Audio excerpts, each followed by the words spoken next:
I ćao svima, došli na klip. Danas ću vam pokazati kako ubrzati vaš Windows 7 s 50 do 100 puta brže, tako da hajde da počnemo.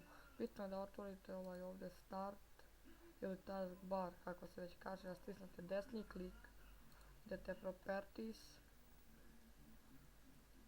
Sad čekajte malo, mislim meni sporo čita pošto snimam, ali vama će sporije. Pokazat ću vam 3 načina u klipu.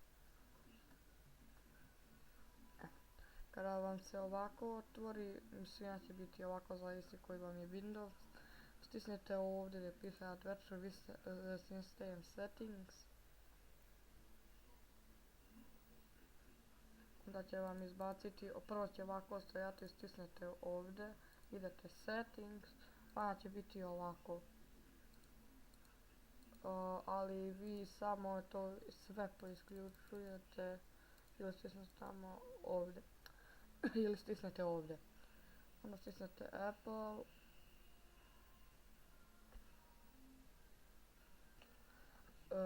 I onda stisnete ovdje.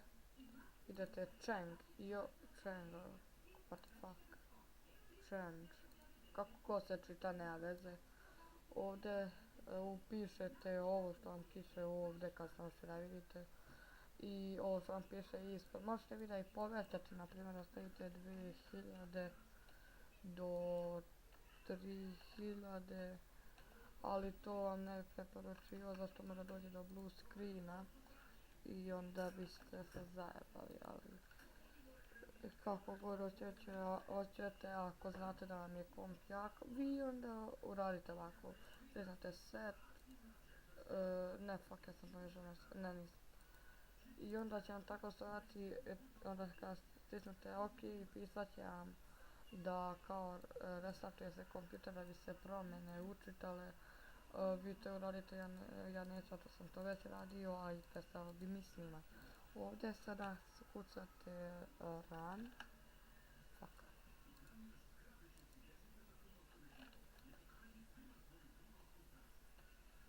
Evo ovako. Kucate kosa crta temp, kosa crta. Fuck, nema kosa crta.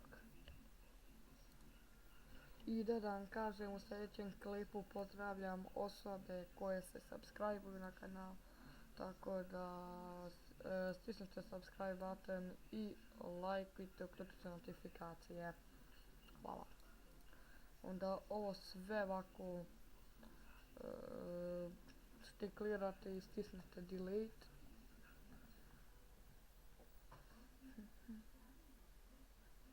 Ovako, nekima koji nikad ovo nisu čistili bude po 5 GB, što im nije baš malo. Evo ovako, ovo svaki put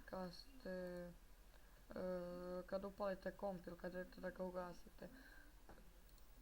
Ovo vam je sve kao cache memory i kada vam bude pisalo ovako skip, uvijek stisnite skip. Kako ga se izrazi, nemojte da silujete foldere, pošto kompjuter ne može to da obriše. Znači samo izađite, idete desni klik. Ovo što sam sad temp brisao, to je i može da poveća pomalo RAM memoriju i to je lakše, znači bez lagova bi mogli da snimate, što je dobro. I da, hvala vam zato što ste ogledali ovaj video do kraja. Lajkujte, subscribeujte, šerujte klip, a mi se idemo u sljedećem klipu.